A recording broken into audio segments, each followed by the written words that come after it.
Welcome, everybody. Thank you for, can you hear me? All right. So I'm going to get some housekeeping out of the way. Thank you, everybody, for coming out. My name's Sarahia Benn. Some of you may recognize me. I ran for state delegate in 2018. I'm a political consultant, musician, promoter, entrepreneur, activist, and the host of Beats and Politics podcast. Thank you for supporting this Zoom event tonight. We're going to have a great time this evening. The guests this evening will speak on various angles on topics, and you will be asking questions via raising your hand to verbally ask it or ask in the chat. To allow our panelists to finish their thoughts and points, I will ask that you be patient and acknowledge to ask your questions or have me read the question. There are no strict rules in this discussion. Finally, just a brief disclaimer. The information provided for, sorry, I am losing these windows, sorry. The information provided by the participants in this Defund Zoom is just for general information purposes only. I'm only saying this because one of the people are in an organization that's a nonprofit, so I don't want to get them in trouble. So we're gonna move on to the first segment with Senator Jill P. Carter and Delegate Acevero. But before we start there, I'd like to do a brief introduction of each guest. Senator Jill P. Carter has had a successful career champion for the marginalized and disenfranchised because it's in her DNA. Carter is the daughter of the late civil rights activist, leader, and visionary Walter P. Carter. Carter is the third African-American female attorney elected to serve in the Maryland General Assembly as delegate for Baltimore City, 41st Legislative District of Baltimore City. She now represents the same legislative district as a senator. She was appointed as State Senate May 4th, 2018, where she won the primary election, receiving 54% of the vote, handily defeating Martin O'Malley's son, J.D. Merrill, and former Senator Nathaniel T. Oakes, whose name remained on the ballot although Oakes was disqualified from serving. She has earned a reputation as a fiercely independent champion for justice and as an unyielding voice for the voiceless and underserved. Carter has dedicated her life to the cause of justice. This is the focus of her legal and legislative career. She's earned many distinctions as a legislator. But one of her great honors is having a grade A multiple times as a report on the report card issued by the Baltimore NAACP.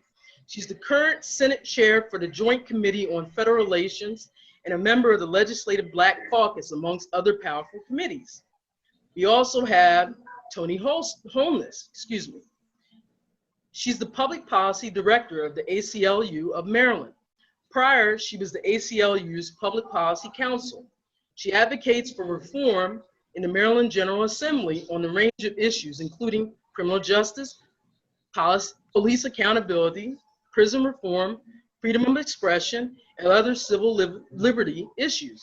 She has played a major role in legislative efforts to reduce rates of incarceration in Maryland, with special focus on reducing racial disparities, along with many other high-profile campaigns.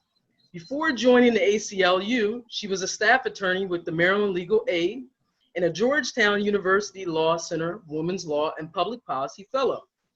She is a graduate of Temple University, where she completed a Master's in Arts in Economics alongside her law degree. She completed her undergraduate degree in the University of Pennsylvania. Toni was named 2017 Leading Woman by Maryland Daily Record, which identifies women who are 40 years old or younger for the tremendous accomplishments they have made so far in their career. And finally, Delegate Gabe Acevero, who was born in San Fernando, Trinidad and Tobago. He was raised in the town of Cuba and attended Richmond Street Boys Anglican School in the capital port of Spain. He graduated from Cuba Government Secondary School in 2007, where he excelled on the school's debate team. And if you've ever sat across a table from him, I'm sure you know he is a great debater. His family immigrated to the United States later that year, settling in Maryland. And we should know it's a great find. Then Delegate Acevero attended college at the age of 16, where he graduated at the age of 20 in a bachelor's degree in political science from the University of Maryland, Baltimore County. He was a student activist in college, where he volunteered for political campaigns and was active in the state Democratic Party. He was also an issue organizer after college, first on the successful Question 4, Maryland Dream Act, and Question 6, Marriage Equality,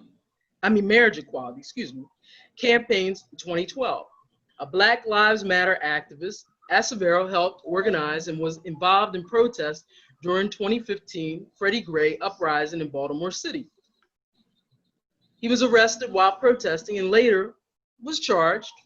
Acevero joined the coalition of activists and organizations that advocated for reform of Maryland's Law Enforcement Officers' Bill of Rights following Freddie Gray's death. Prior to running for office, he was involved in decarceration efforts in Maryland. Acevero also joined the United Food and Commercial Workers Union, Local 1994, in 2016 as a union representative and organizer, where he represented workers on workplace and contractual issues.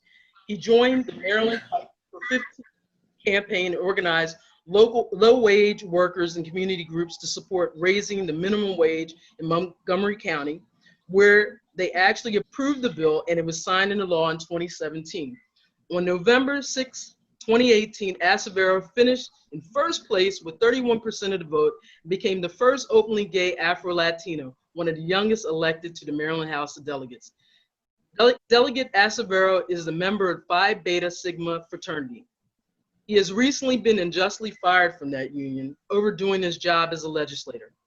He's an organizer, political activist, state delegate representing the 39th Legislative District, a great friend, and frankly, a brother from another mother. I want you to all thank these great guests for being a part of this panel. I appreciate them all for coming out and speaking. So. And thank them for their time. So, Sarahia, you went. I went, yes.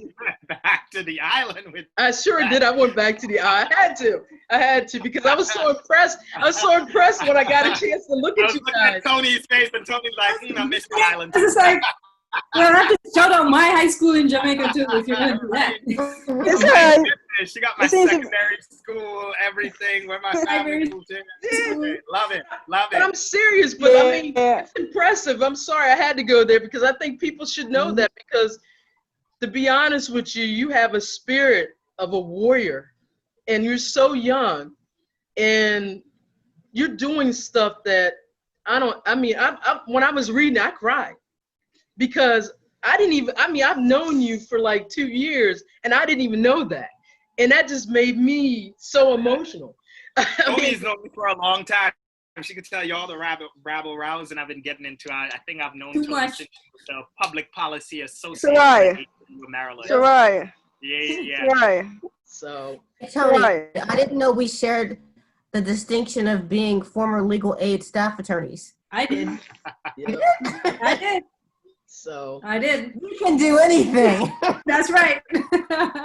Got more guests coming in, so great. So, oh wow, welcome everybody. So we just introduced our guests.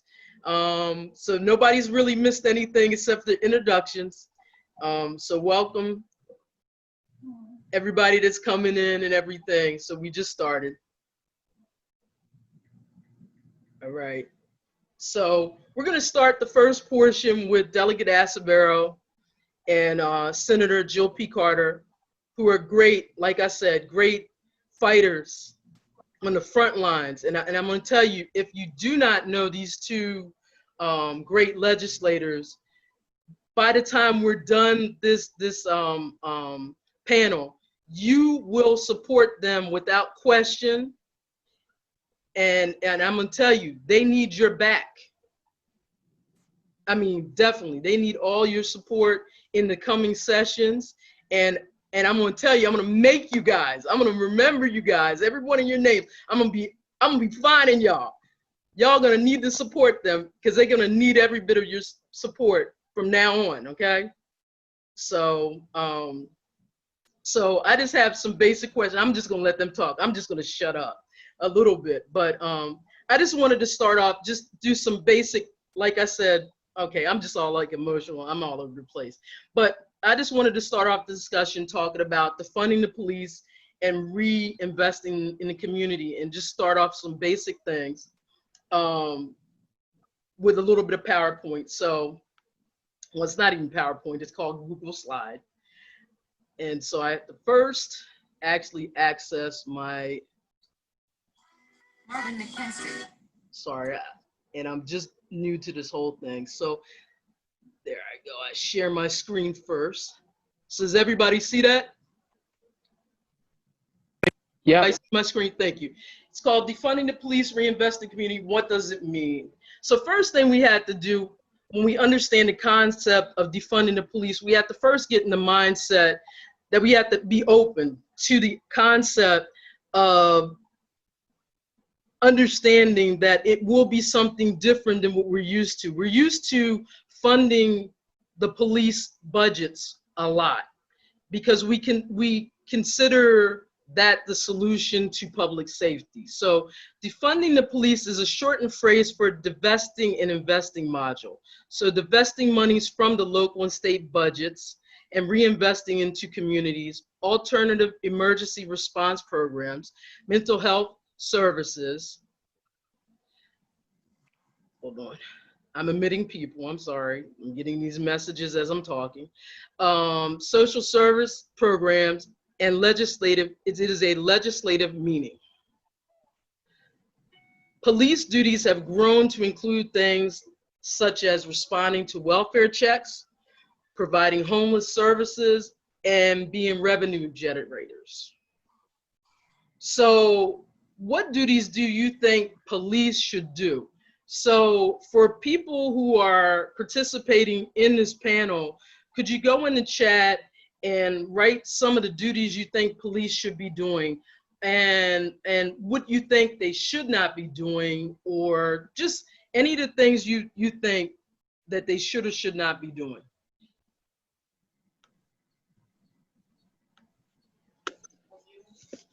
Huh? No, they don't have to be unmuted. It's in the chat. They can write in the chat. Reimagine public safety and how it's handled. 4 cops were called to Cup Foods for a possible nonviolent crime. The veteran cop, Chauvin, had 18 misconduct complaints against him.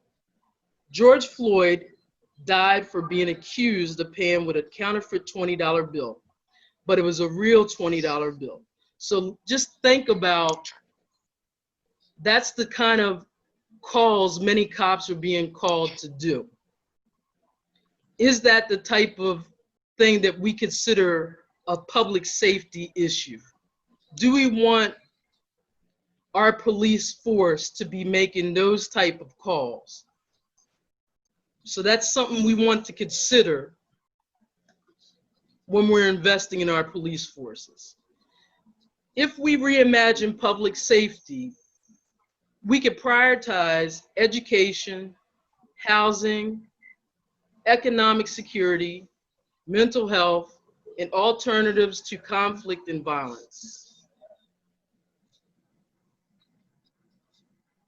Fact: America was created and maintained in violence, but the police rarely guarantee safety as a response to violence.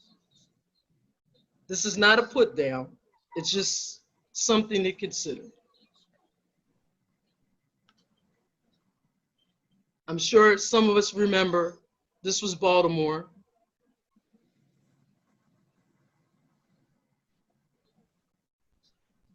And we still have a lack of investment in our communities. And this is not a political issue, we just have a lack of investment. And now this is Portland. A Navy vet is being assaulted by mass boogeymen who may or may not be federal police, but we're not sure.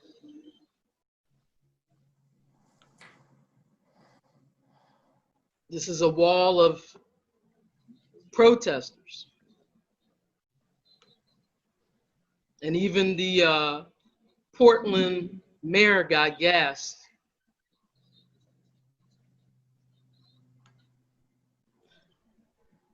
So in sum, for centuries, urban marginalized communities have received unequitable investments in capital development grants and funding, and in many cases have been fleeced in those investments and funding, while suburban and rural communities have received all the investments and grants to be able to develop economies. Where there are no strong economy, there will be another type created. This is why killing the red line is yet another way of destroying communities, chances at developing an economy. So if you've not read the Politico article, How Larry Hogan Kept Blacks in Baltimore Segregated and Poor, check it out. All right. So we're gonna move to the segment, because I had jumped too quick between Delegate Acevero and Senator Jill P. Carter. We're going to discuss a little bit about defunding the police.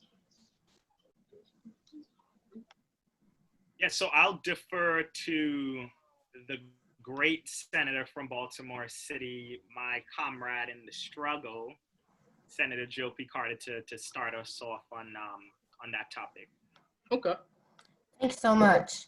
So let me just say thanks to everyone.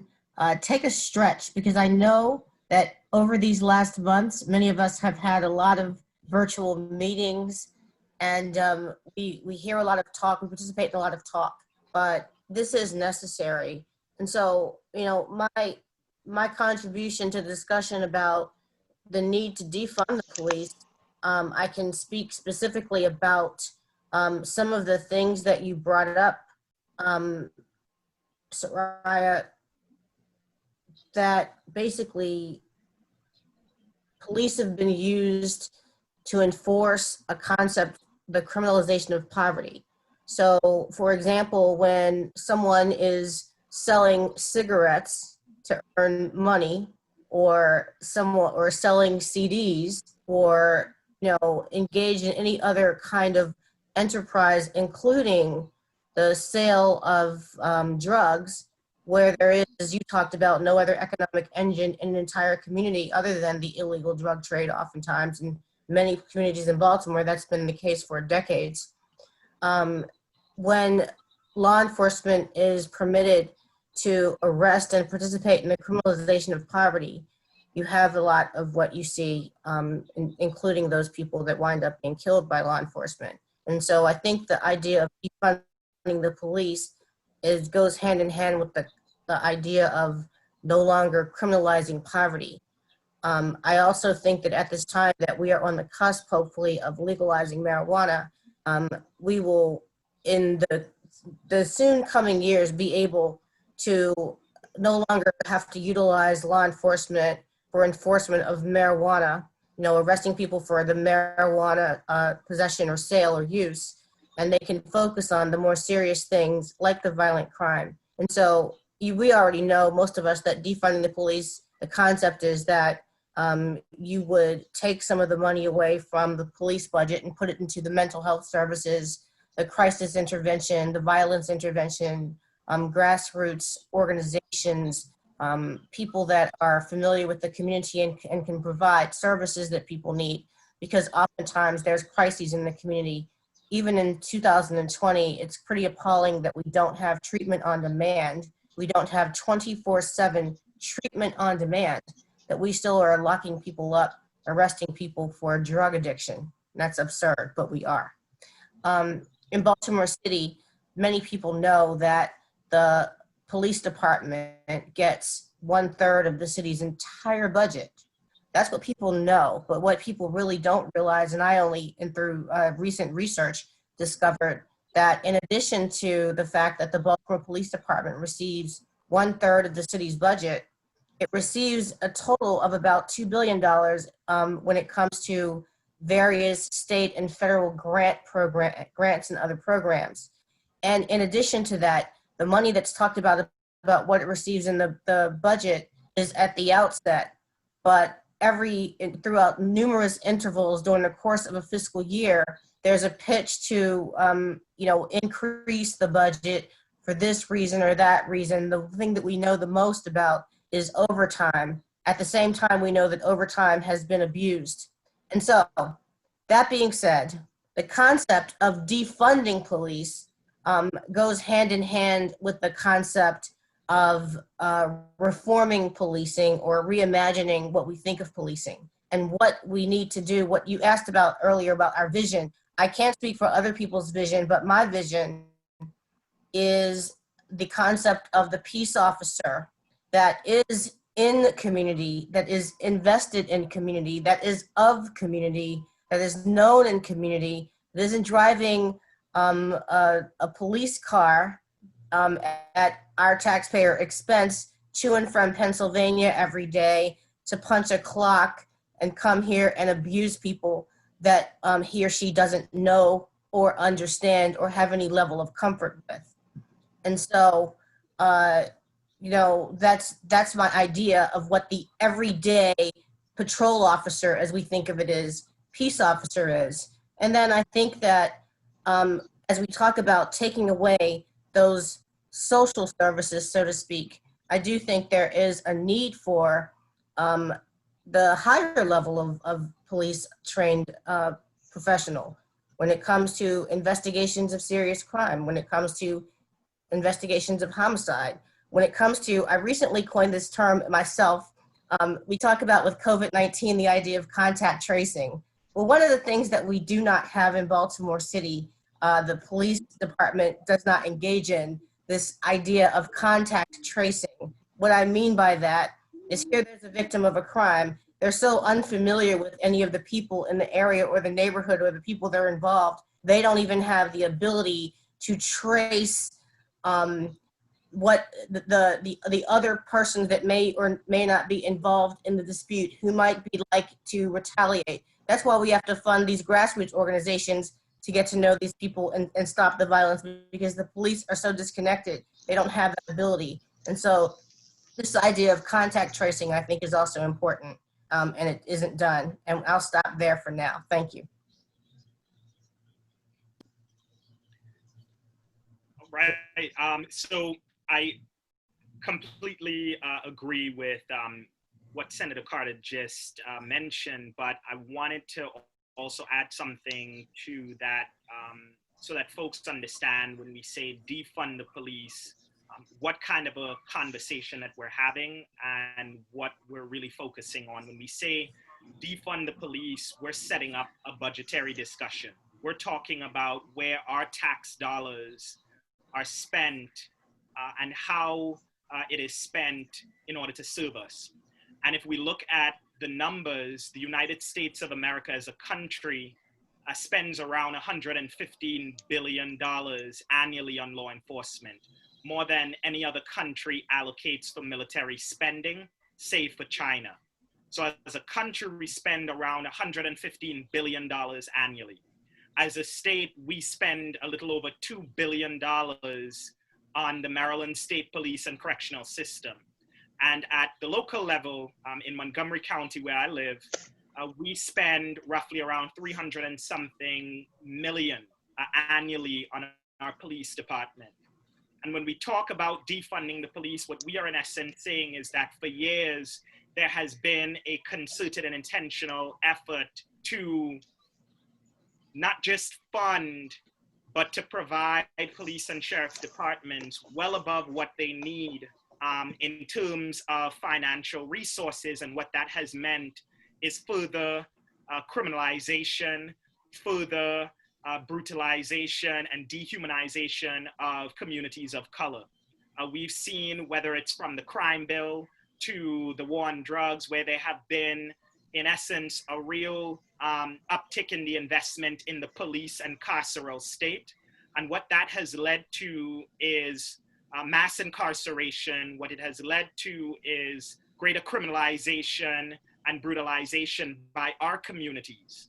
And so when we say defund the police, in essence, what we are setting up is not just a budgetary discussion, but we are calling attention to the fact that as a country, we spend more on law enforcement than any other country spends on military spending, save for China. When we say defund the police, what we're calling on at the state level is a reallocation of resources where we're not just investing it in the police and carceral state, but we're investing it in things like education and transportation or transit, which we know plays a very important role in economic mobility when we talk about the Red Line in Baltimore City and other transit projects across the country, right? When we say defund the police at the local level, we see, you know, whether it's jurisdictions like my county or Baltimore City, Baltimore County, Prince George's County, that is dealing with a number of chronic issues, from homelessness to the need for more social workers and counselors in our schools, to the need for greater investments in communities that have historically been intentionally underinvested. What we are saying is that we want to claw back the resources back to our communities to ensure that we're spending it on something that is not only worthwhile, but something that would allow our communities to thrive, and as a result will make us safer.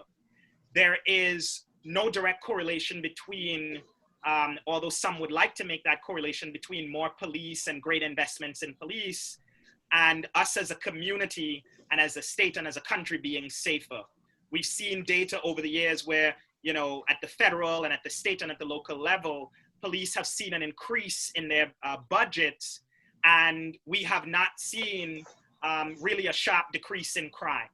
And so what we have to ask ourselves is, what we are paying into the system, is it worth what we are getting out? And I think when we look at whether it's police brutality, whether it's the routine criminalization of Black and brown youth, such as the Squeegee Boys in Baltimore City, whether we're talking about chronic homelessness and the fact that we still have a number of issues that require social workers across our state.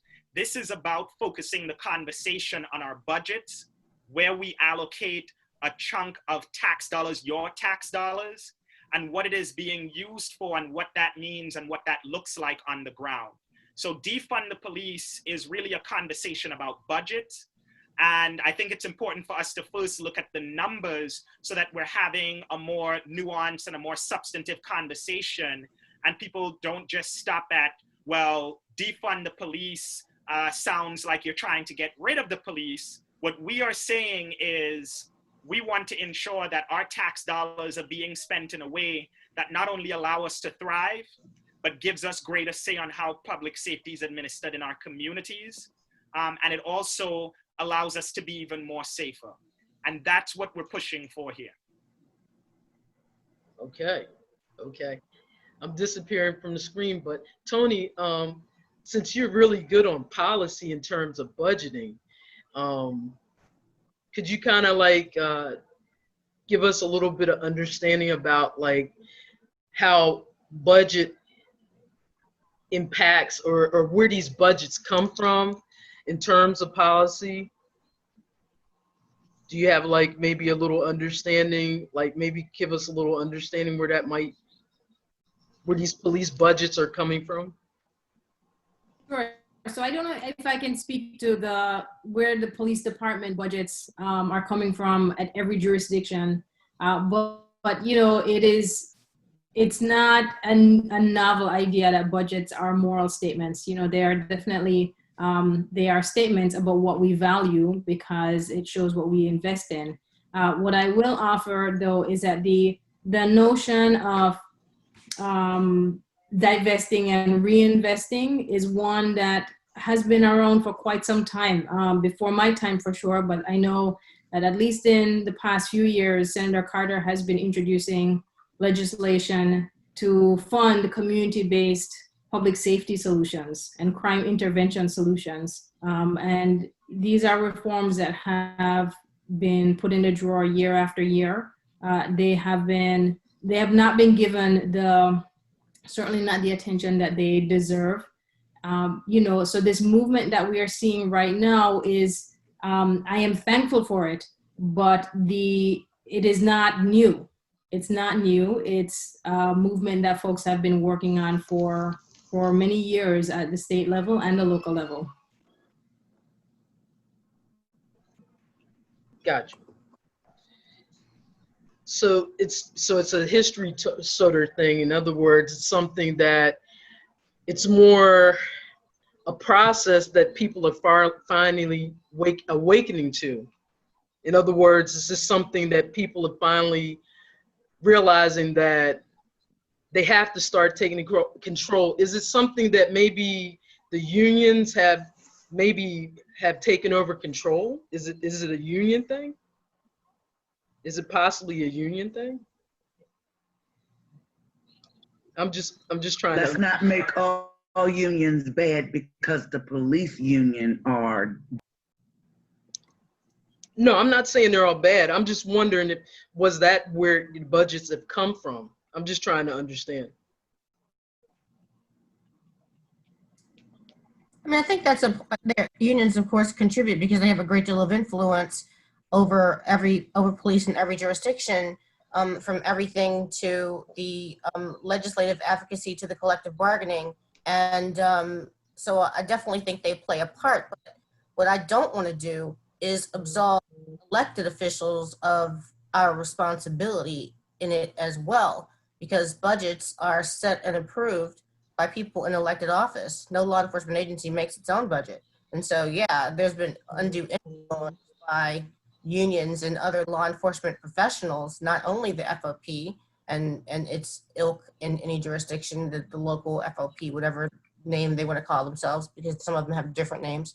But it's also the chiefs and sheriffs. It's also those kinds of associations. And it's also, frankly, that most of our elected officials that are in positions of leadership to create the budgets are very much beholden to the will and whim of law enforcement. Mm-hmm. Because I was looking at the budget in, like, say, for instance, the city of Los Angeles, it was $3.1 billion for the police budget. And when you added the housing, the infrastructure, the education, in fact, all the social service budgets together, it wasn't even a half a $1 billion when you added all those budgets together. And the police budget was more than 3 times, 4 times that budget, and they couldn't explain why it was that budget. So I was just wondering, and this is not the beat, it's not the beat up. It's just wondering how these numbers are magically there, and I just think maybe people are not thinking about it, and it's just wondering why it's just becoming this magical number if people are just not thinking about it at all. So a lot of it's budgetary. And so now we're realizing that we need to pull back on some of these budgets, obviously. And people don't want to give up on the budget. So we obviously understand that. So it's going to be a fight. So now we're going to transition to some of the legislative moves that we can do at this point. So I'm going to move towards Anton's Law, which is something that is very much, in the throes of Delegate Acevero and Senator P. Carter, and obviously Toni Holness. So can you all speak to the specifics of Anton's Law? So what I could do, and I think would be helpful for folks on the call is, and let me know, Sarahia, just give a brief background about Anton and why and how we got here. We can have Toni talk about the bill itself and what it includes, and Senator Carter can talk about like the legislative process. So that way folks are getting all of it, like the background, how we got to Anton's Law, what it does, and where it is in the process, so folks understand legislatively what we're dealing with. And just really quickly, and I'll pass it over, but Anton Black was a 19-year-old Black teen that was killed in police custody on the Eastern Shore. And there were a lot of answers around his death and a lot of questions from the use of force to the autopsy to the information that the family and the community were requesting to the oversight and investigation and justice that the community were and still are calling for and have not gotten to this day.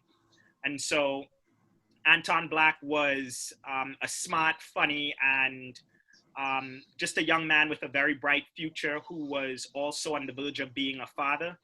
And unfortunately, his life was cut short by someone who should not have been a law enforcement officer given his terrible service record in Delaware when he was a police officer in Dover, Delaware.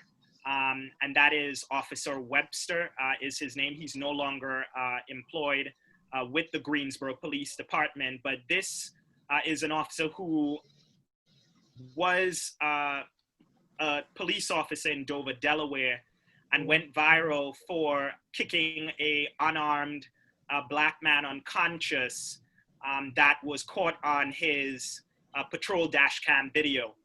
And the video went viral, and it stood up the community who were very upset, not just about the incident, but the fact that this individual, it appears, was not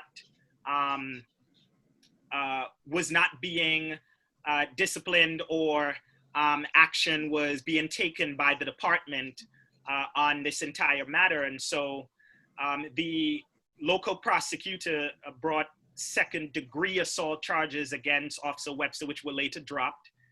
And he was let go from the department with a very hefty severance package, and in essence he wasn't decertified, and that's a really important part of the discussion around police transparency and accountability. It's the decertification of police officers.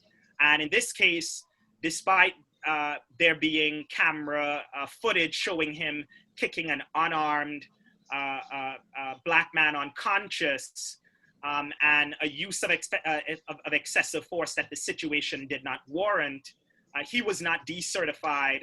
He was let go with the severance package, and he decided to, drive across state lines and to seek employment at the Greensboro Police Department, where the former police chief, Michael Pato, knew Webster from both of their times in Delaware. And the community had shared some deep concerns about hiring Webster because they knew about his service record in Delaware. And some of the folks in the town had concerns that had Webster been, that if the town had hired Webster, that someone of color would end up dead. And so the police chief, Michael Pato, who was indicted on misconduct in office charges for hiding the multiple use of force reports that Webster had while in Delaware, same as the person responsible for killing George Floyd, he neglected that information and instead decided to hide that information from Webster's application process. And Webster was not only hired by the Greensboro Police Department, but a couple of weeks later, he and a couple of other off-duty cops chased Anton down in front of his mother's home, restrained him, detained him, and his mother was standing in the front door, and she was horrified, and she was asking questions. She was sure that folks had got the entire situation wrong or gotten Anton mistaken. And during that time, Anton was struggling not only to breathe, but he became unresponsive, and his mother was obviously drawing concern to the fact, and Anton was also mentioning that, but he later died from the force that was used, the arrest, etc. And the family, his father and his mother, not only being horrified, but had demanded answers around, whether this officer was off the force, whether he was being disciplined, what kind of investigation is being opened, maintaining that their son were killed, and that it did not have to happen, and that the force that was used against Anton was unnecessary. and they were demanding answers and accountability and did not get it. We found in some instances the Coalition for Justice for Anton Black and his family, debate was sort of shut down during town meetings on the matter, and they had to push really hard in order to get Webster off of the force. And the situation went all the way up to Governor Hogan, who had mentioned publicly that the family had deserved answers and accountability. And at that point, the information that they were seeking around the investigation, around how he died, whether the officer was still employed, what kind of investigation is taking place, that slowly began to unravel. And they not only received the autopsy report as well as some other things, but they didn't receive some really important information that they were requiring, which is around investigations, what took place, whether charges are even going to be brought. The state's attorney for Caroline County not only declined to indict Webster, but all of the officers who were involved in Anton's death. And so what we saw was a situation where the inadequacy in state laws allowed someone like Webster to not only cross state lines and to be employed somewhere else, but we see the level of corruption that sometimes takes place within police departments around troublesome officers, around corrupt and racist officers. And we see instances where they're shielded in moments where there should be transparency. And as a result, that created a lot of frustration with the community and with the family. They still have not received a lot of the answers. There was no transparency around the investigation and what happened. And to this date, no charges have been brought against any of the officers involved in Anton's death. And what that speaks to is not just the work that we need to do, but the inadequacy in our state laws around holding police accountable, around ensuring that families and victims receive not just the information, but also justice. And when I reached out to LaToya Holly and the Coalition for Justice for Anton Black, we wanted to put together legislation that really addressed the concerns of the family. And one of the big concerns was they were requesting information around this officer and around what took place and did not get it. There was no oversight in terms of the investigation, and obviously there was no kind of a justice. So Anton's law has taken many iterations, but the most recent one encompasses the Maryland Public Information Act, the Law Enforcement Officers Bill of Rights, and use of force standards. And the reason why we did that is because we wanted to ensure that there are no other cases of Anton Black or Corin Gaines in Baltimore County, or Freddie Gray in Baltimore City, or Robert White and Emmanuel Okatuga here in Montgomery County. We don't want to see more cases of Anton Blacks who are being chased down, detained, brutalized, killed. We don't want to see that. What we want to see is greater accountability, radical transparency, and people having greater oversight on how public safety is administered in their community. And so I think it's important for us to understand how we got here, why we call it Anton's Law, and the young man that not only had his life cut short, but the family that is still grieving, and his young daughter that will grow up in a world who, without a father, and who will not understand what it means to feel a paternal embrace, and who will find out about her father, the kind of news reports that was put out. And it's really a tragic situation. And I think it's incumbent upon legislators and people in power to ensure that we're memorializing amazing individuals like Anton, who had a very bright future that was cut short, but we're also fighting for the policies that our communities have been calling for a really long time. And so with that, I want to turn it over to Toni to talk about Anton's Law, HB 1090, I believe it was, that we had introduced, what it touches on, and then Senator Carter can give you all an update on where things are legislatively with the House Judiciary Committee and the Senate Judicial Proceedings Committee, which is where the bill was and will be assigned to once it's reintroduced. Thank you, Delegate Acevero. So I think, thank you for laying out the birth of the bill, if you will, which came from this really awful tragedy, which unfortunately is not uncommon in our state. The bill that was introduced in Anton's name was a comprehensive package of reforms to policing. It included reforms to the use of force in Maryland. Maryland is one of fewer than 10 states that do not have a law, a statewide law that limits police use of force. And what that means is that the only protection that Marylanders have from police use of force is the Supreme Court decisions, case law, with regard to what is constitutionally permitted. That is a very, very low bar. And we are in the minority of states that have not taken the time and wherewithal and interest in giving our residents greater protections.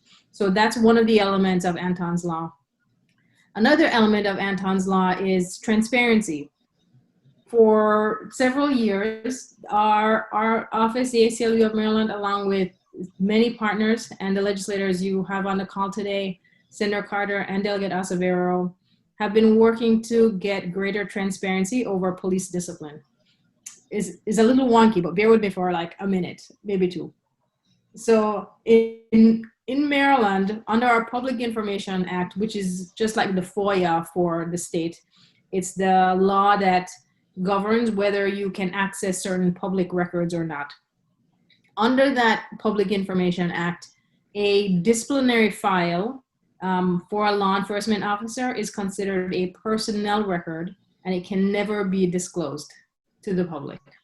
And so what that means is for the officer who killed Anton, or any of the officers who have murdered residents, abused residents, just been rude to residents, any kind of misconduct, if you complain of that kind of misconduct, you have no ability to know how the police department handles your complaint. All you have the right to find out is whether the complaint was sustained and whether the officer was disciplined. You don't know whether they did an investigation, whether they contacted witnesses, whether they looked at body camera footage. You don't know if the chief did anything at all. And what we suspect, based on the rampant abuse that goes unchecked, is that in fact these incidents are not being investigated. And we believe that sunlight is the best of disinfectants. And if there were some more light shed upon what the police departments are doing, or more importantly, what they are not doing to investigate and punish misconduct, we would have better outcomes. So those are the two, Gabe, I hope I'm doing this justice. Those are the two, like, the like meat and potatoes, or kale and tofu, my vegetarian friends tell me, pieces of Anton's law. But I want to be really clear, folks. Anton's law was ambitious. It is still not enough. There is so much more that must be done. And if this is not the moment to do it, then I personally would lose faith in our General Assembly.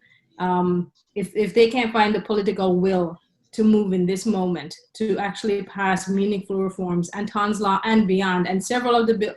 Senator Carter, I don't know how many bills she's been putting in for years and years and years. She's been fighting since she was a delegate. There's so much more to do. There's just so much more to do. But I mean, it would be good if they could start with Anton's law, for sure. Yep. And I think Toni is absolutely right. We're definitely ambitious with this piece of legislation, and at the heart of it, we wanted to, and that's part of the reason why we called it Anton's Law when we introduced it in 2019, is to address the concerns of the family, right? And concerns of the community, and really the concerns of Black America when it comes to issues of police brutality, is transparency, oversight, and establishing use of force standards. And that's what Anton's Law, if passed, would accomplish. However, there's so much more that we need to do.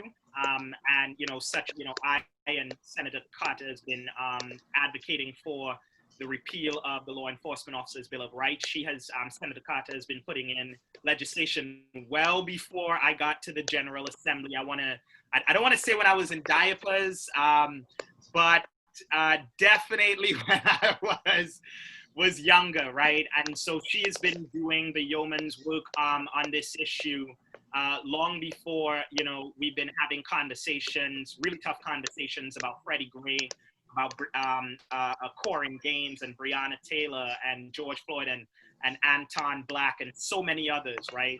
But there's so much more we can do. And so with that, I want to turn it over to pretty much the lady who's been doing this work before I got to the assembly and before, I want to say before Toni got the ACLU. So.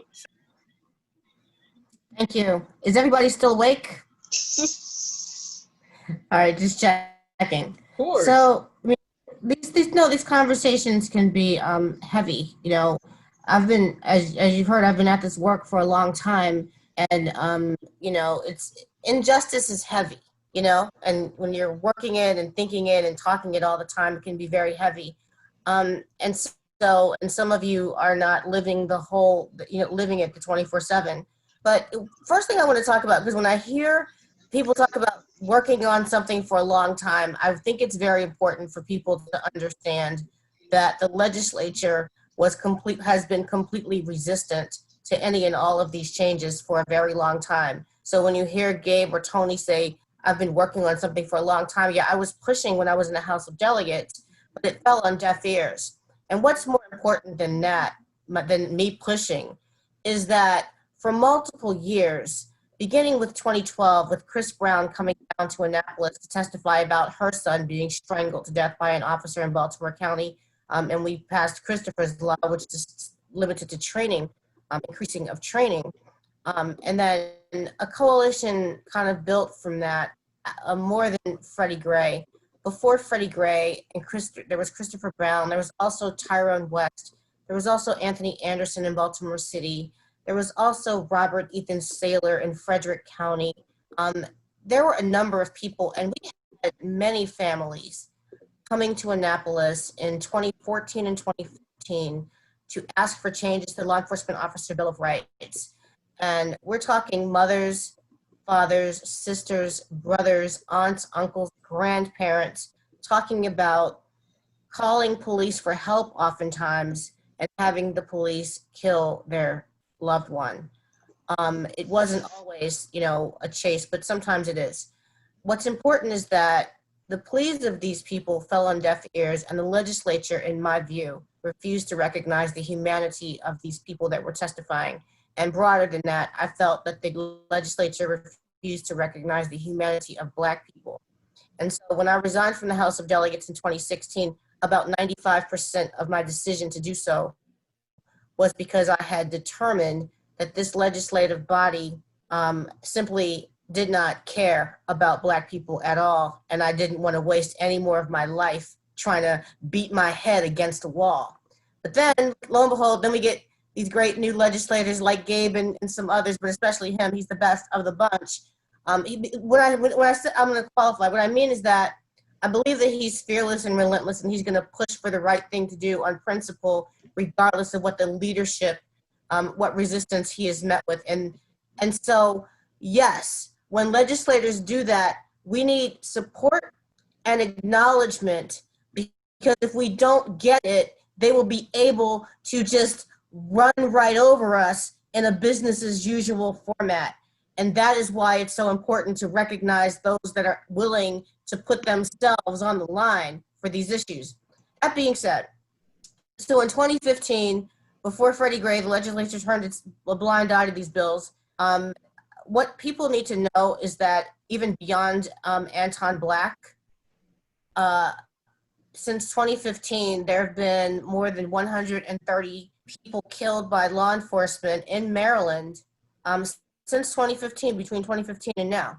And so the few names that we hear in the news, the majority of people and the majority of families we never hear from. We never know that it happens because they get no media attention, and law enforcement is very much allowed. Even when it's transparent and we know about it, we don't get the cooperation of law enforcement. But when we don't know, we know that these people are not getting any justice or any satisfaction. And so long story short, I think that it's important to repeal the Law Enforcement Officer Bill of Rights or put it out there. I mean, we have a Bill of Rights as citizens in our Constitution.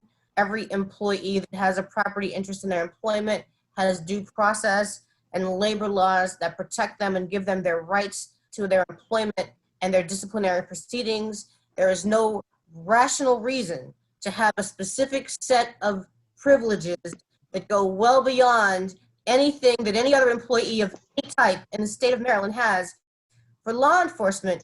And what this has done is it has been a complete impediment to the ability of civilians to interrogate or investigate officers or anyone outside of the law enforcement agency, the internal affairs for the most part. It has also blocked the information on discipline. And when we started, Sarahia mentioned Officer Chauvin and all of his numerous multiple prior complaints. But what people may or may not know is that that is common. The gun trace task force in Baltimore had, those officers had over years multiple complaints where the Civilian Review Board routinely found that they had committed misconduct and excessive force, right? But because the Civilian Review Board had no teeth, the Internal Affairs routinely said, nope, no misconduct, no finding. And so they were able to go on in a business as usual situation. And so briefly, talking about the legislation, the House and the Senate have decided to take two different tracks or tacks, or however you want to say it, two different pathways, hopefully to get to the right result, but we don't know until we see it.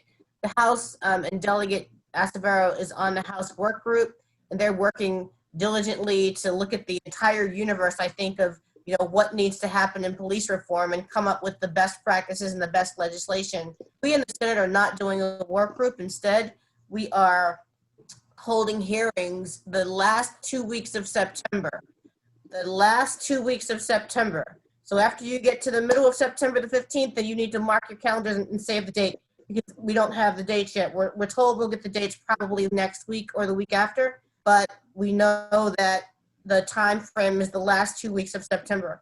The Senate Judicial Proceedings Committee is preparing to have bill hearings on between 35 and 40 bills at this point, and they go everywhere from dealing with Anton's Law and Law Enforcement Officer Bill of Rights to a much broader universe, to things like requiring a duty to report for officers that witness misconduct, whistleblower protections, forced drug and alcohol testing when officers use force or discharge any type of a weapon or are in accidents. Just a multiple plethora of legislation that should be made public in the very near future.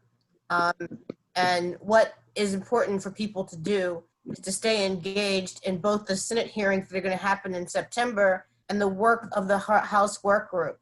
What's also important is to talk about this and keep this narrative alive in the public and on social media, because we get further and further away from George Floyd, which frankly is abomination that Maryland legislators actually used the tragedy of George Floyd as a catalyst to take action when such atrocities happen in our state routinely. But they will be far away from that by the time January comes. And if there is no pressure from the public or no perceived pressure, they will likely think, once again, we can do what we did in 2015, which is pretend that we're doing something and then do absolutely nothing. And so that's pretty much what I have to say on it. I do believe that the number one thing that any self-respecting citizenry will push for is a repeal of the Law Enforcement Officer Bill of Rights. There's no reason that we should accept a dual standard for us and police. If we want to get rid of an us and them mentality, then they will not have special privileges that we don't enjoy. That also keep them from being accountable to us. Absolutely. And I think Senator Carter answered a couple of the questions that were in the chat about the LEOBR. That one person asked, instead of repealing the LEOBR, what are the chances of amending it? And I think to Senator Carter's point, we in essence as a state gave America the blueprint on how to protect corrupt and racist cops with the passage of the Law Enforcement Officers Bill of Rights. It's a fundamentally flawed law. It should not be on the books. State employees, like other workers, will still have their due process rights, and we can continue to reform a fundamentally flawed law that provides this kind of a privilege, not right. Let's be clear, the Law Enforcement Officers' Bill of Rights is not about rights. It is about special privileges that are granted to law enforcement officers that you and I as ordinary citizens do not have. So I think Senator Carter answered the question. There was one more about if it's repealed, would it be replaced with something? And I think there are some discussions about that right now. But what I will say is that, and I'll post it in the chat, folks, wherever you live in the state, please keep an eye out for your city council, your town council, or your county council or commission, because the FOP now, the Fraternal Order of Police, is making a concerted effort to get provisions of the Law Enforcement Officers' Bill of Rights into contracts. So in other words, if your police department is represented by the FOP or police association, take a look at these contracts, because within the contracts includes all these protections and all these things that in essence tie the hands of police chiefs sometimes, ties the hands of elected representatives, and allows for a lack of transparency, accountability, and oversight. And so while we're working to repeal and replace the LEOBR, we should also be vigilant about efforts at the local level to take provisions of the LEOBR and put them into these police union contracts. And I'll put in the chat a press release that Senator Colin, I'm sorry, not Senator, Mayor Colin Byrd of Greenbelt had put out around efforts by the FOP to get provisions of the LEOBR into to this recent contract that they're negotiating. We're having discussions about that right now, about what that would look like once we have repealed the LEOBR. But I want to stress that if this is about due process, which in part it is about, this is something that workers and state employees will still have when we repeal the LEOBR. Question, Senator Carter and Delegate Acevero, what do you recommend as a replacement for the LEBOR? From Aisha McCoy. I don't recommend anything as a replacement except what Gabe was talking about, which is to make sure that local jurisdictions don't do anything with their own policies or with collective bargaining to make their jurisdiction or to put anything in place that's actually worse or on the same level as the Law Enforcement Officer Bill of Rights. I think the whole point is that we don't need anything to replace it. You know, a regular employee generally in some levels, for example, would have 30 days from the time of an incident happens to have leave with pay, and then after 30 days, then they're out. And to me, that seems abundantly fair, you know, and there's no reason. So, you know, currently law enforcement officers are on leave without pay in all situations unless they are convicted of a felony. That's the only thing that keeps them from being on leave with pay. Correct. And usually that, you know, if they're to get convicted of a felony, you're on leave for a really long time between an incident and a felony conviction. That's correct. That's correct. To all the members on the panel, what impact do flat fines such as red light cameras have on police budgets? Richard. Richard Deshay Elliott. I can't answer the. What impact? You can't answer it? But the question, no, I mean, I can't either. Go ahead, Senator Carter. Well, I was just going to say that a lot of these fines, like if you're trying to get to flat fines and how they're not just because different people have different levels of ability to pay, and oftentimes what I said earlier, the criminalization of poverty, if you can't pay a fine, then suddenly you're in default, suddenly you have a civil default judgment, or suddenly you have your license suspended. There's a trickle effect that leads you from being broke into criminality.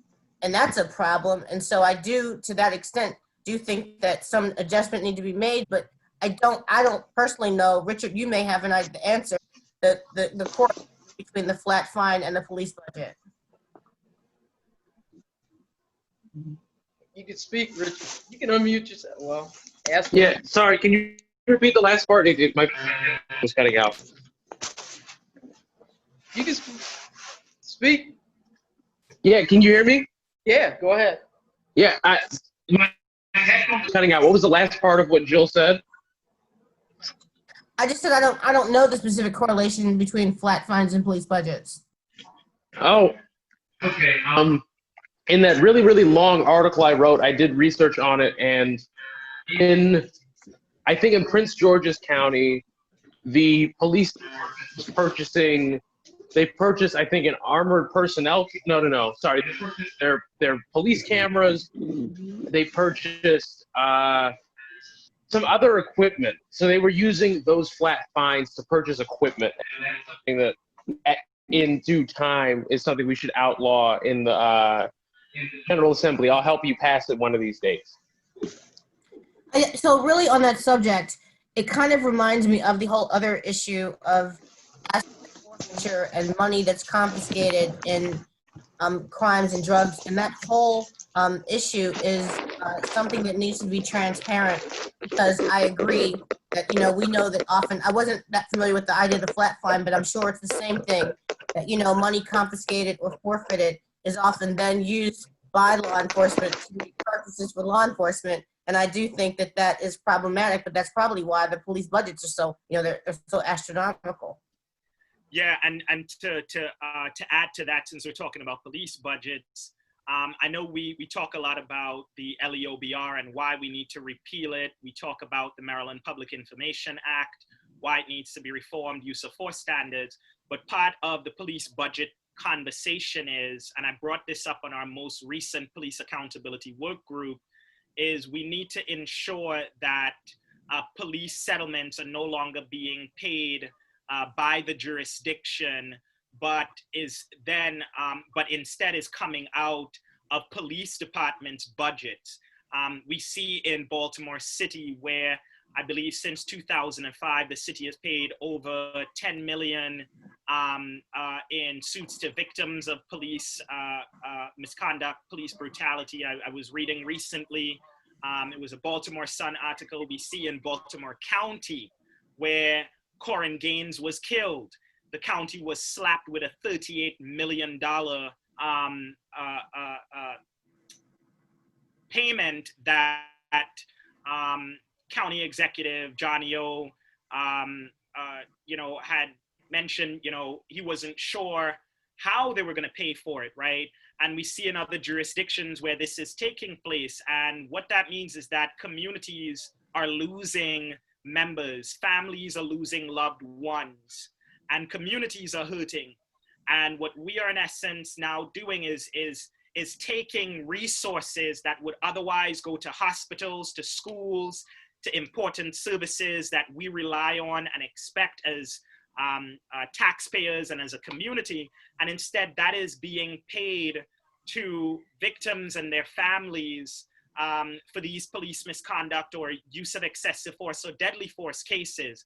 And since we're talking about police budgets, we also need to have a conversation, because it doesn't come up a lot, about how these payments are paid out, why it needs to stop coming out of the operating budgets out of some jurisdictions, and why we need to ensure going forward, because I think that will help sort of shape department culture, and it will also help in terms of accountability, because if a police chief is slapped with a $38 million payment, as is the case with Baltimore County over the killing of Corin Gaines, I can assure you not only will the culture of the department change, but there will be more concerted efforts to root out problem officers early on, rather than allowing them to continue to stay within the system and in essence bleed the system of dollars, while also continuing to see this gap between law enforcement and the broader communities that they serve grow. So we got to talk about police budgets more often and how police settlements are paid out. True. So are there any other legislative solutions that will be provided besides Anton's law in 2021 as far as police accountability? You know, the ACLU, along with a total of 60 organizations, put out 5 priorities that include repeal of law enforcement officer Bill of Rights, include limiting the use of force standard, the definition and the standard the policies, and making it universal for the state so that everybody is on the same page. Also, eliminating police in schools, local control for Baltimore City Police, and of course the transparency part with the discipline. That's currently the block for that. If we probably said it, but so law enforcement officer Bill of Rights is the huge biggest block to everything, but also the Maryland Public Information Act is also the other block, because that's where they include police disciplinary records as personnel files, and they are not disclosable. And so we need to change that law as well so that these records are disclosable. And those are the 5 points those are their 5 points. But like I told you, the Senate, I think, is going to look at a myriad of bills on all kinds of different levels of importance. And then you got the work group. To me, the most important thing, repeal LELBR, and then I can go about my business a happy woman. Exactly. What ditto to what Senator Carter said. Absolutely.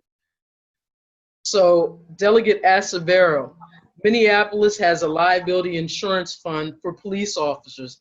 How likely could that happen in Maryland? Could it hold officers more accountable if they know if they engage in excessive force or misconduct, it's coming out of their pockets and pension? I think folks are exploring a number of ideas. I think other jurisdictions have what Naisha is describing, which is a liability insurance fund, not just the city of Minneapolis. Mm-hmm.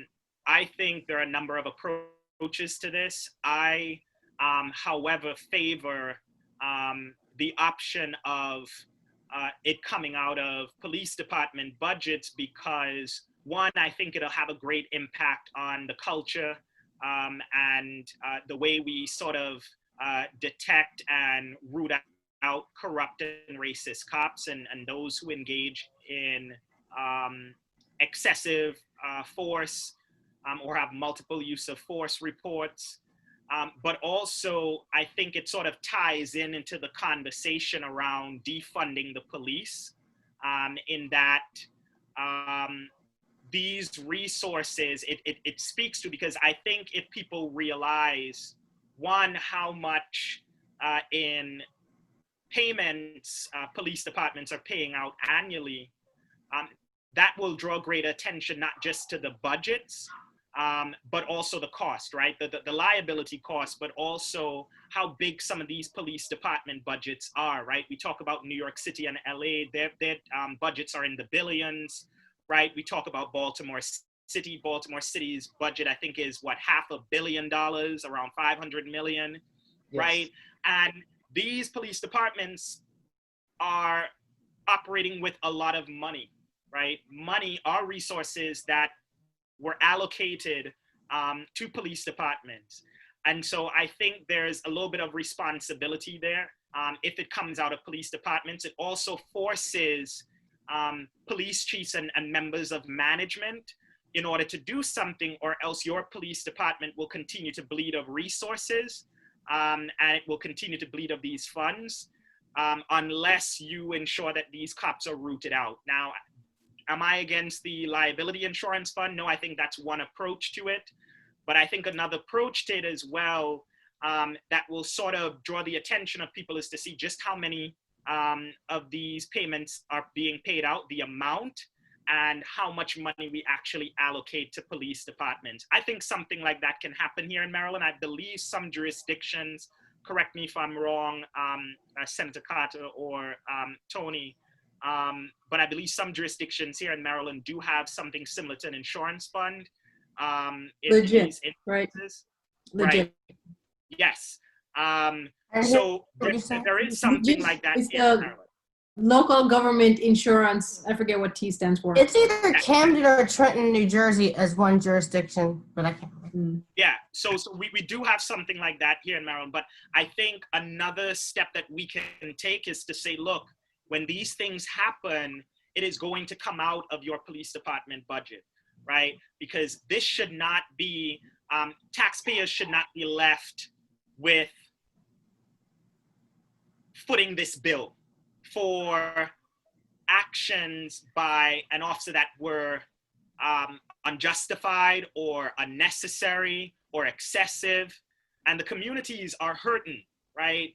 And we're now saying we're going to take the money that you all give to us in the form of taxes, and instead of us using it to ensure that your communities are better and that they thrive and that you are safer as a result, we're using these tax dollars to pay out police settlements and to pay out victims and their families, and it just shouldn't be. It creates this culture that I don't think lends any help to police transparency, accountability, and justice. Exactly. Can the legislature take steps to ban the use of tear gas and rubber bullets? That's a legal question. I'll leave it to the lawyer. That's Sure, absolutely. We need to add that to the list. Let me also say, if people have suggestions about something that you feel very passionate about, I think it's important to write your legislator or specifically just reach out to myself or Senator Charles Sidnor in the Senate regarding the Senate bills that we're going to hear. That's who I suggest you would reach out to in the Senate. Of course, Delegate Acevero in the House. But I think it's important if you have some ideas, you know, we may already be addressing them, maybe we're not. So it's important to find out. But I don't recall any specific discussion about tear gas, but I do know that there are there's some legislation I think that is one of the bills I know was talked about, just had to do with, you know, prohibiting or eliminating military equipment for local police agencies. Mm-hmm. Yep, and Senator Carter is absolutely right. That's part of like the whole demilitarize our police department's efforts.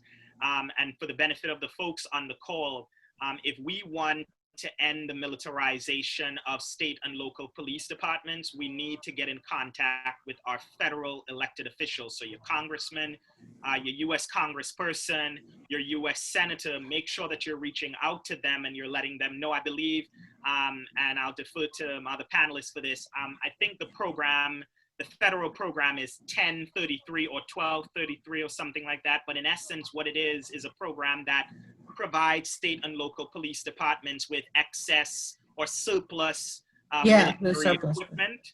And so this is why you find places like Ferguson looking like Fallujah, and Baltimore City, where police officers are looking like occupying forces, is because of these excess or surplus military equipment that is going to our police departments. And what that means for Black and brown people, but especially Black folks in America, is that our communities are the most over-policed communities in America, right? That's so correct. Where do you think a majority of these military equipment are going, right? This is why our communities and the police look like occupying forces rather than people who are there to ensure that that communities are safe and that communities are thriving. And just a point, we have a presidential election in November, and we have two candidates that have just talked about how much money that they're going to put into police budgets. Granted, we have very little leverage, obviously, because they're both nominees, but I really think it's really sad that they're, you know, with all that just went down in the last 2 months, that both of them are still bragging about how they're going to put more money after we're having this discussion, more money into these police budgets. It's just, you know, it's just very scary, especially during COVID. and all the people that are struggling and about to be evicted and all the foreclosures that are coming up, especially that's going to impact people and especially the marginalized communities that are, the equity that's going to be lost. The small business, there are small businesses that are never going to be recovered. I know this is not what this discussion is about, but I just look at Baltimore and just certain areas and just how this state is just never going to recover, and it just saddens me to hear that. So I hope we can just on this call that people just start advocating really hard and just really push these people to really. I don't know if we can get one of them to move, but get at least one of them to move off of that a little bit, get off of that sauce a little bit, out of that budget. So that's just my little moment. Yeah, right. Another added incentive to reduce police budgets so that we can fund rental assistance, so we can fund minority business programs to keep our minority businesses afloat. Super important. Absolutely. Yes, it's so important. Any other questions? Any other questions from people on the panel? I hear there's a ton of questions on Facebook if anybody's checking. Someone texted me and said, is anybody checking Facebook questions? I'm like, it's like, it's hard to manage both sides. Okay, let's go on Facebook. Ding, ding, ding, ding, ding, ding. Let's go over here. Hold on. Jill, I thought you weren't on Facebook.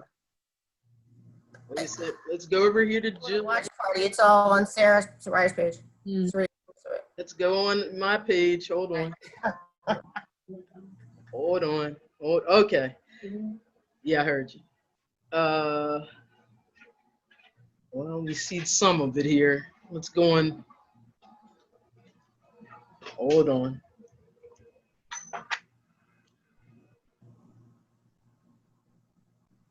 Not seeing any.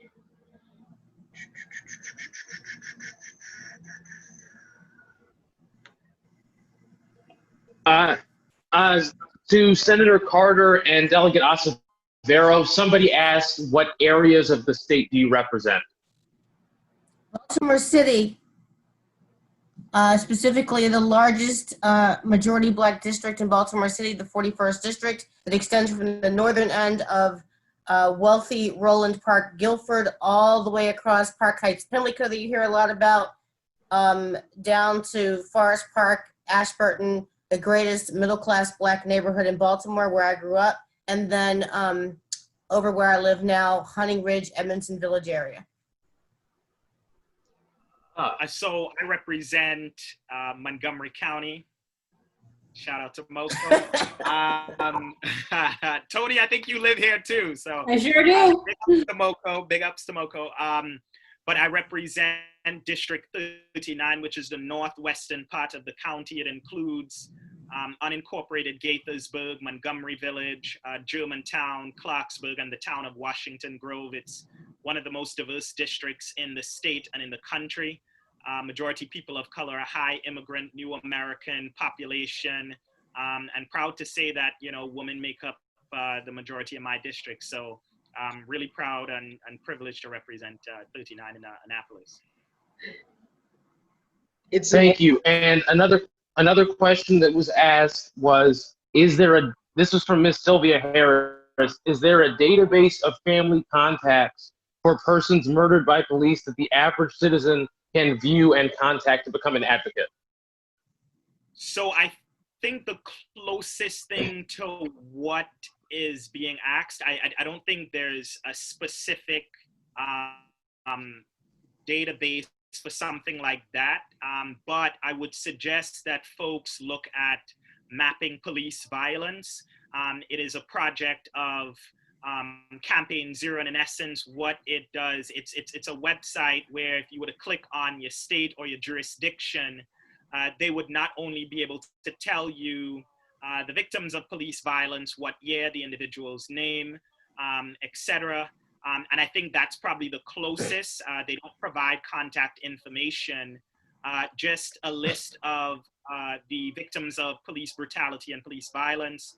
And I think if you were to go to mappingpoliceviolence.org, you'd be able to sort of interact with what it is that they have there. Also, you've got a couple of variations of Mothers of Murdered Sons and Daughters. That organization is not exclusively to victims of police violence, but many of the mothers are those mothers that have children that are victims, and they also reach out generally to everyone that is enduring that type of grief, including mothers of children that are killed by police. And in addition to that, there are a couple of other variations of that organization, like the offspring of it. And I know that some of the mothers are mothers that convene and collaborate together. And also, you know, you've got Tyrone West and Tawanda Jones and West Wednesday, and many of the mothers that are victims, their children that have been killed by police, convene with Tawanda Jones on West Wednesday and other initiatives. Thank you, panelists. Question from Ayumide Carbon. Regarding police quotas, EMT do not drive around looking for people to save, nor do firefighters drive around looking for fires to put out. It would appear that officers are forced to harass to meet quotas. Do you agree? That was the question. I agree. The stat-driven arrest or quota-driven arrest has been the bane of many of our existence for a long time, including a lot of members of the force. Now, in Baltimore Police Department, it's alleged that since the consent decree, there is no longer a quota-driven system. But you know, I am not yet convinced that officers are not still rewarded based on the number of arrests they make during their shift, and then penalized for those that don't make enough arrests. That is a real problem that has to be, it's a cultural shift. And I think it's, I don't know, Shaquille, how do you say that name? Ayumide? Ayumide? I'm sorry, I said it wrong. Wow. Another thing that has to be fixed. Yeah.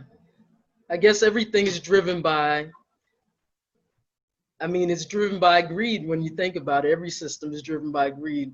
So to some extent, if they're revenue based.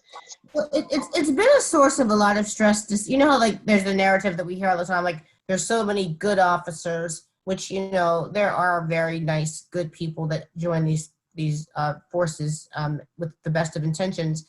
I've personally experienced over the years the stress and anxiety and pain of officers that are pressured to make these arrests and conform to certain norms of behavior within the force, especially in Baltimore City, where I have the most experience. And oftentimes it is a struggle primarily for Black officers who talk a lot about the racism within the system. The fact that as we talk about these disciplinary processes that are not transparent, the fact that discipline is used in a way discretionarily and disparately.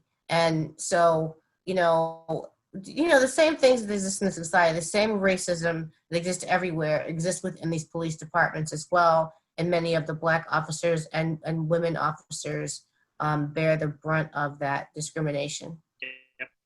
If I can add to that, you know, Senator Carter and Delegate Acevero know well that there is a false narrative out there that somehow the reforms that we are all spearheading is anti-police, and that's just not true. There are many officers, especially Black and brown officers, who stand firmly in support of these reforms because, you know, especially when you talk about the transparency reform, these officers know that they are punished more harshly than their white counterparts are for infractions. They know that. And they are marginalized within the force as well. And so I just wanted to make sure we at least take that opportunity to debunk the myth that somehow this is an anti-law enforcement effort. It is not, because there are many officers currently on the force in the state of Maryland and former officers who are also calling for these reforms because they also see that the way policing happens right now is just a failed public safety strategy, and it's got to be overhauled. Right. Well, I tell you, we've had a great discussion. I think we've debunked some of the myths. We've cleared up what Anton's law is. And I want to tell you, I believe that we got some people that are going to have your back. Senator Jill P. Carter, Delegate Acevero, and Miss Toni Holness. I believe you're going to have some people that are really going to help you get some of those laws through, because they have to go through, because the public deserves to have our trust, to believe that the police are going to be held accountable for the things that they do. Because all we're asking for is that we want to believe that they are doing their job, you know, and that they also can trust that their partner, you know, and whatever else are doing their job. So we just want to thank you for taking up your time this evening and debunking some of the myths, so people don't think that we're just trying to just come out here and destroy the systems and all this stuff. All we're trying to do is just make everything better, you know, for everybody. Just make it better. That may include destroying some systems. Right, some systems, right. But no, and can I just say real quickly before, you know, we hop off. One is I want to just thank my fellow panelists. I want to thank Toni Holness, who I've known for a really long time and who's been really committed to this work and is moving on to, you know, bigger things. But I want to thank Senator Carter, who has been diligent with this work as well in the General Assembly, and someone who I'm proud to partner with on this. But I'd also just reiterate the calls that we're making. It's not just about passing Anton's law. We need to repeal the Law Enforcement Officers' Bill of Rights. We need to reform the Maryland Public Information Act. We need a statewide use of force standard. We need to ensure that we're stop paying police settlements out of operating budgets. We need to ensure that we're setting up independent, however that looks, prosecutorial agencies to look at how these cases are handled, and continue to support all of us, because we need it, right? When the whole sensationalism around Black Death has dissipated, when all the clout leaders who using the hashtag Black Lives Matter, but won't commit to the policies that make that statement true, when all the social media influencers and everyone have sort of faded to the back, we need to ensure that those who care about Black lives and want to see an end to police violence, both Black and non-Black people, that you stand in solidarity with us and you show up in Annapolis, you call your state delegates and your state senators, as well as your congressperson, the governor, call everybody, because we need to ensure everyone is getting on this, but state legislatures are in the driver's seat. So with that, thank you all very much. And, you know, anything else, I do have to hop off. Thank you. Thank you, Jill, Senator Carter, and Acevero. Do you have a Go final ahead, Toni, statement? listen. Do you have a final statement? No, just saying. Senator Jim? Hold up, I gotta get a picture. I love you like cook food. Love you, gone to bed. Come on, Jill. Jill, don't block your own face. You don't know what I'm doing. Thank you. Do you have a final statement, Senator Jill? I just want to thank everybody for having me, and, you know, stay tuned, because it's going to be a bumpy ride, but I feel like at the end together we're going to prevail. But it's time for the people to step in. You can't just rely on legislators to handle it, because it's not going to happen without that pressure, that outside pressure. And we have to convince Toni not to leave. That's the only other thing. No, Toni, don't leave us. I'm not going to Mars. I'm right here. Okay. Gid just said it. I'm done. Do you have a final statement, Toni? No, just that I appreciate the people on this call. I have so much love and appreciation and respect for Delegate Acevero and Senator Carter. We go through the legislative session and it feels like we go through war, because we kind of do. And, you know, it is not easy. It's an uphill battle, but they have been fighting and they will continue to fight. And I have nothing but faith that we have the leaders who can get this done. And like Senator Carter says, the people of Maryland across the state, at every corner of the state, have just got to like let their leaders know that this is what they will be held accountable to when we go to the polls next time. Absolutely. So I thank you. Thanks for having me. Thank you. Absolutely. Love you all. Y'all are my family. And everybody, have a good night. Thank you. Yeah. See ya. Stay blessed. And thank you for coming.